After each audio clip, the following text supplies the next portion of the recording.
èmi ni Chief Barrister Isaac Adébáyọ̀, S.A. Yusuf, S.A. Hussein and Abdulrasheed. Àwa la dúró fún Portable. Nǹkan tó ṣẹlẹ̀ ni pé Saheed Òṣùpá ó competition mọ́ Portable pé ó jí orin òun kọ ó sì bá ń lórúkọ jẹ́. So àwa wá gbé lọ police headquarter ọ̀nà àrẹ́sẹ̀ ní Sango Ọ̀tà. Wọ́n gbé lọ police headquarter. Bàtà dèdè police headquarter wọ́n fún ní bail àlọ́lé. Gbà tó dàárọ̀ ẹ̀ Saheed Òṣùpá wá ọmọ yẹn dẹ̀ bẹ́ẹ̀ ó dọ̀bálẹ̀ ó bẹ́ẹ̀ ó ṣe everything. In fact àwọn ọlọ́pàá gan bẹ́ẹ̀ ó dẹ̀ ní rárá kó ń gbà pé àfikún gbé wá court. Orúkọ mi ò yí padà, èmi ni amòfin Abdulkadir Adémọ́lá Abọ́lájí Àjàsà tí mo jẹ́ representative tí mo represent Alhaji Saheed Òṣùpá tí gbogbo wa mọ̀ sí ọ̀gbìn wa. We are about 5 of us tí a represent but I'm just one of the lawyers who are now the lawyers to represent. Kábíyèsí Olódùmarè ẹ̀wọ̀n Nàìjíríà tí aláǹfààní kan gbọ́ àwọ̀ káàkiri àgbáńlá ayé tuntun túnṣe o ọ̀rọ̀ rèé Portable ọmọ Ọlálọ́mí lẹ́yìn gbogbo bí àwọn agbófinró àwọn ọlọ́pàá nípínlẹ̀ Kwara bí wọ́n ti dọdẹ Portable mú ní Sango ní àná ṣáàdán ní àbíjẹta àlọ́ ní on the 13 àbí on the 12 ni wọ́n dọdẹ Portable mú ní Sango lọ́hùn ládùúgbò rẹ̀ lọ́hùn ọjọ́ 12 nínú oṣù kẹrin ọdún 2025 tá a wà yìí ni àwọn ọlọ́pàá láti ìlú Ìlọrin Kwara State ni wọ́n dọdẹ Portable mú ní Sango ládùúgbò rẹ̀ lọ́hùn tí wọ́n gbé lẹ́sẹ̀kẹsẹ̀ lápá ìyàká tí wọ́n gbé lọ sí Ìlọrin. Ibẹ̀ ni Portable ti ń jó lamba pa níwájú òfin látàrí gbogbo àwọn ẹ̀sùn tí King Dr. Saheed Òṣùpá tí ó fi kàn án wípé ìbanilórúkọjẹ́ ọ̀rọ̀ àlùfàǹṣá àwọn ọ̀rọ̀ tó ṣeéṣe kó dá wàhálà lẹ̀ láwùjọ àti ìdúkòkò mọ́ni mọ́ dúkìá ẹni pàápàá mọ́ ẹ̀mí tí Portable tó fi ń pè òun níjà. Saheed Òṣùpá fẹ̀sùn kàn Portable wípé gbogbo ọ̀nà ló fi fẹ́ fà ń wálẹ̀ gbogbo ọ̀nà ló fi ń bà ń ló kọjẹ́ bà ń lójú jẹ́ wípé òun sì ní Portable bíi kápẹ́yàn vulnerable person torí kí Saheed Òṣùpá kó tó lè gbé orúwé bá ń dìde petition nítorí Portable ní tó túmọ̀ sí ni pé Portable kò sínú ẹni tó lè bá mọ tàkúrọ̀sọ lórí social media àbí lágboolé orin.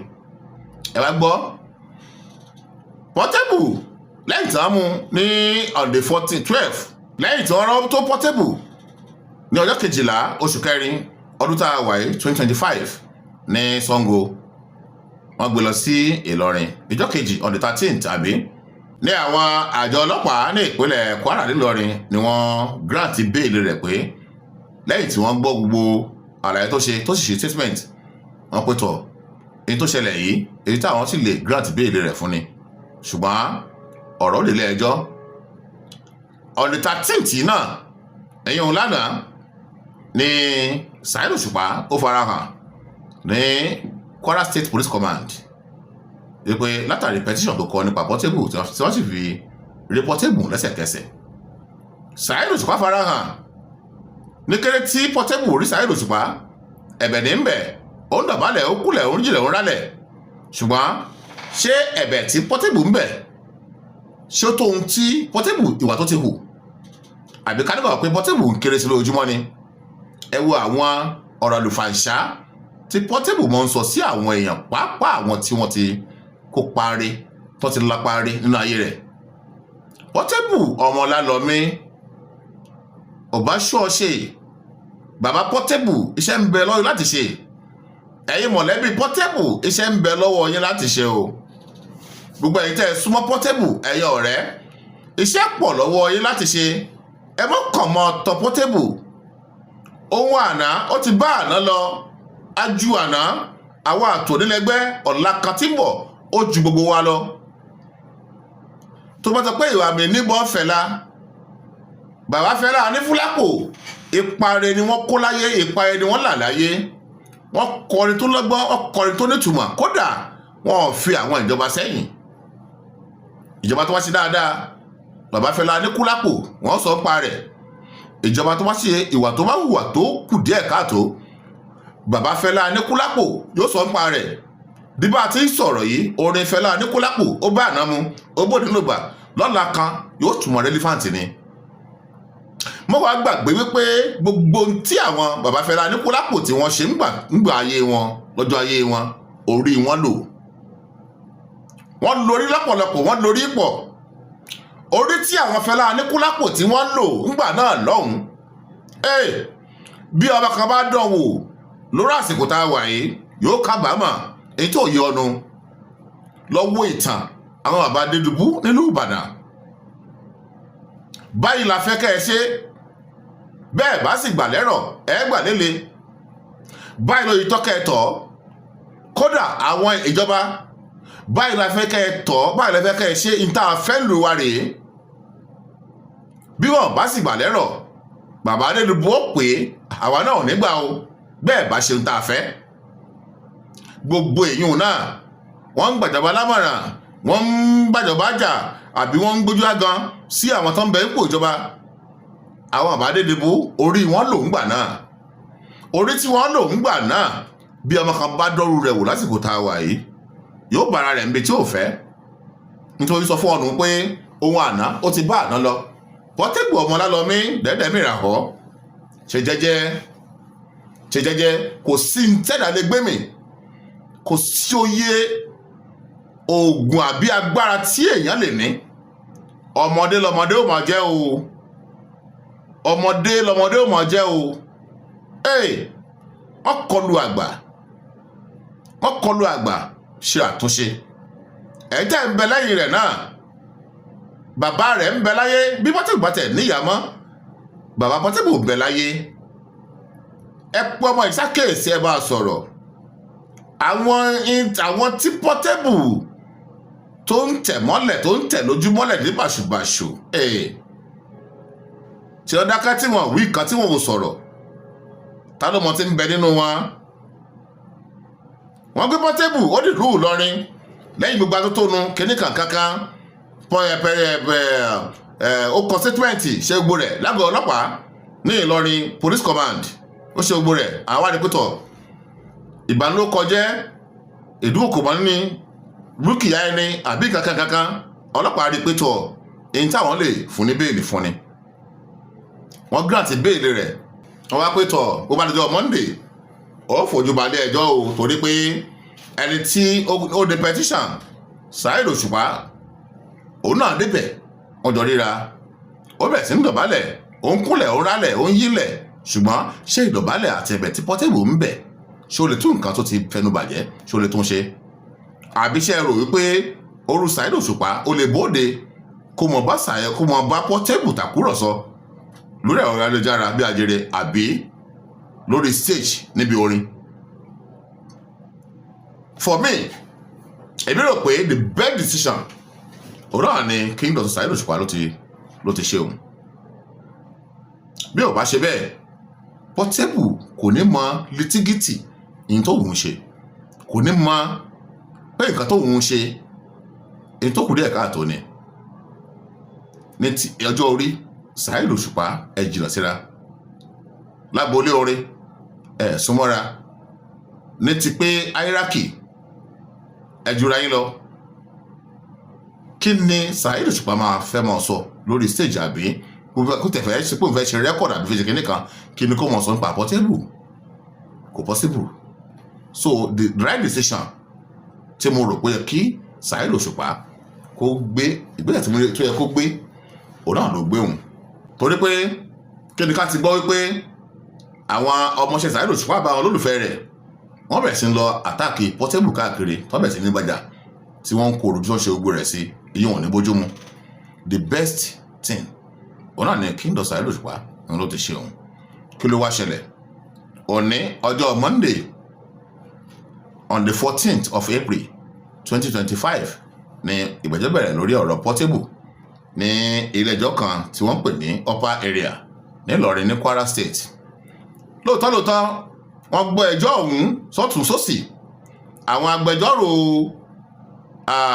Saheed Òṣùpá wọ́n sọ̀rọ̀ àwọn lọ́ọ̀yà Portable àwọn náà sọ̀rọ̀ wọ́n dìfẹ́ǹdì rẹ̀ ṣùgbọ́n ilé-ẹjọ́ rí pé ẹ̀sùn tí wọ́n fi kan Portable àti àwọn nǹkan tí wọ́n gbé lẹ̀ wájú ilé-ẹjọ́ pé Portable ó sì ní oore ọ̀fẹ́ sí ìdásílẹ̀ àti ìtúsílẹ̀ fúngbà kan náà ìyẹn náà pè ní bẹ́ẹ̀lì ilé-ẹjọ́ wá grant Portable ní bẹ́ẹ̀lì of 1 million naira ó san 1 million naira àtàwọn ṣọtí méjì ìkan nínú wọn gbọ́dọ̀ jẹ́ lára àwọn ọmọ ẹgbẹ́ Performing Musician Association of Nigeria IPMAN yálà alága wọn àbí akọ̀wé wọn àwọn ẹgbẹ́ IPMAN ìkan lára wọn ẹnì kejì gbọ́dọ̀ jẹ́ ẹni tó ní ilẹ̀ ní GRA Government Reserve Area nílùú Ìlọrin bẹ̀ tó sì ní CFO tó ní gbogbo àwọn document tó sọ̀yàn dònílẹ̀ ní GRA lábẹ́ ìjọba tó bá ti rí méjèèjì ń tọ̀ ẹjọ́ máa lọlé náà ètò gbogbo ètò ìgbẹ́jọ́ tó kù ó dẹ̀ ọ̀dẹ̀ 38 ọgbọ̀n ọjọ́ ní oṣù kẹrin tá a wà yìí ọdún 2025 mo rò pé èyí ò ní wọ́n bẹ̀rẹ̀ sí ní sátòsí tí wọ́n fẹ́ ṣe fún Portable tí wọ́n ò rí ṣe lónìí bá a ti ń sọ̀rọ̀ yìí Portable ń bẹ lọ́gbà ẹ̀wọ̀n ibi tí wọ́n pè lókè kúrá correctional center ọgbà àtúnṣe ọgbà ẹ̀wọ̀n tó padà dé ọgbà àtúnṣe báyìí lókè kúrá nílùú Ìlọrin ẹ̀dá kan ẹ̀dá bọ̀ ṣọ́gbà ẹ̀wọ̀n ṣe ń tó tọ́ sọmọlúwàbí ni ṣọ́gbà ẹ̀wọ̀n ṣe ibi tó yẹ Portable nu Portable ọmọ Lálọmí dẹ́dẹ́ mìíràn họ kó wàá dàbí wípé Saheed Òṣùpá ti ṣí ọ̀nà fún ọ̀pọ̀lọpọ̀ àwọn èèyàn tó mọ̀ ń ṣẹ̀ kó wàá yàrá jẹ́ pé Saheed Òṣùpá ó ti wá ṣí ọ̀nà gbaragada fún àwọn ọ̀pọ̀lọpọ̀ àwọn èèyàn tó mọ̀ ń ṣẹ̀ tó mọ̀ ń mú jẹ ká sọ̀rọ̀ sí ní ṣàkàṣàkà ká sọ̀rọ̀ àlùfàǹṣá ọ̀rọ̀ ọ̀bàjẹ́ àti pé àwọn ọ̀dọ́ àwọn ọmọ kéékèèké ipa wo lo rò pé òun nínú ayé àwọn ọmọ ipa wo lo rò pé òun nínú ayé wọn àwọn ọmọ kéékèèké àwọn ọmọ iléèwé ní tá a sì ń wí ọ̀rọ̀ tá a ń sọ orí tá a ń kọ ó pẹ̀lú táwọn ọmọ ìfẹ́ ń ṣòdiwọ̀n ayé wọn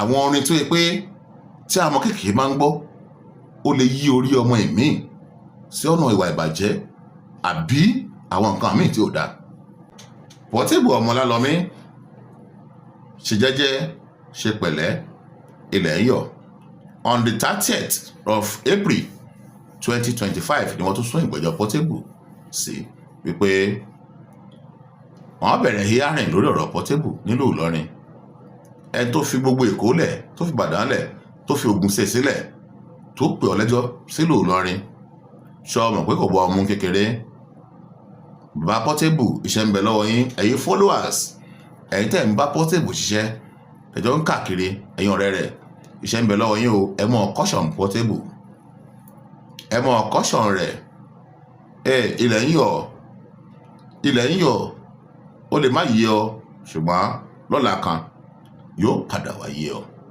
èmi ni Chief Barrister Isaac Adébáyọ̀ S.A. Yusuf S.A. Hussein and Abdulrasheed àwa la dúró fún Portable nǹkan tó ṣẹlẹ̀ ni pé Saheed Òṣùpá ó competition mọ́ Portable pé ó jí orin òun kọ ó sì bá ń lórúkọ jẹ́ so àwa lọ wá gbé lọ police headquarter ọ̀nà àrẹ́sẹ̀ ní Ṣàngó Ọ̀tà wọ́n gbé lọ police headquarter bàtà dédé police headquarter wọ́n fún ní bail àlọ́lé gbà tó dàárọ̀ ẹ̀ Saheed Òṣùpá wá ọmọ yẹn dẹ̀ bẹ́ẹ̀ ó dọ̀bálẹ̀ ó bẹ́ẹ̀ ó ṣe everything in fact àwọn ọlọ́pàá gan bẹ́ẹ̀ ó dẹ̀ ní rárá kó ń gbà pé àfikún gbé wá court ìgbà tí wọ́n dẹ̀ gbé dé kóòtù sí Ọlọ́run ṣe kóòtù fún ní bail wọ́n ní kó máa lọlé kó wá máa ṣe ìjẹ́jọ́ láti dé ẹ̀yìn tó kàn sí ni pé nǹkan tó kù sí ni pé àpàfẹ́ ti béèlè tí ó sì máa lọlé lágbára náà. Wọ́n ní chairman PMAM Performing Musician Association of Nigeria Kwara branch then ẹni tó wá nílẹ̀ ní GRA chairman PMAM dẹ̀ ti ń bọ̀ èmi ni lawyer it's my client mo sì pé ó ti ń bọ̀ so then GRA àti rí one of my clients náà tó nílẹ̀ ní GRA tó dẹ̀ ní sí ọ̀fọ̀ òun náà ti ń bọ̀. I'm Chief Barrister Isaac Adébáyọ̀ adúró fún Portable pẹ̀lú àwọn akẹgbẹ́ mi.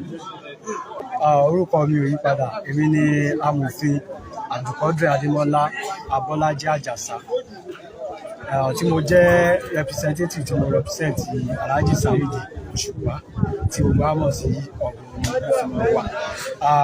We are about 5 of us tí a represent, but I'm just one of the lawyers who are now lawyers to represent. Kì í ṣe pé a pe àtakò sí, ṣùgbọ́n irú ẹ̀sùn tí wọ́n fi kan Portable ó wà ordinarily bailable, is a bailable offence. Léyìí tó túmọ̀ sí pé the court ní discretion, ìyẹn agbára láti decide ní in one way or the other bí a kàn fún ní bẹ́ẹ̀lì àbí kàn máa fún ní bẹ́ẹ̀lì. Ṣùgbọ́n ní ọ̀nà àwọn part lọ́dọ̀ tiwa àwa tako wípé kílé ẹjọ́ fún ní bẹ́ẹ̀lì, ṣùgbọ́n ilé ẹjọ́ rí i pé àwọn nídìí láti fún ní bẹ́ẹ̀lì, ilé ẹjọ́ fi fún ní bẹ́ẹ̀lì.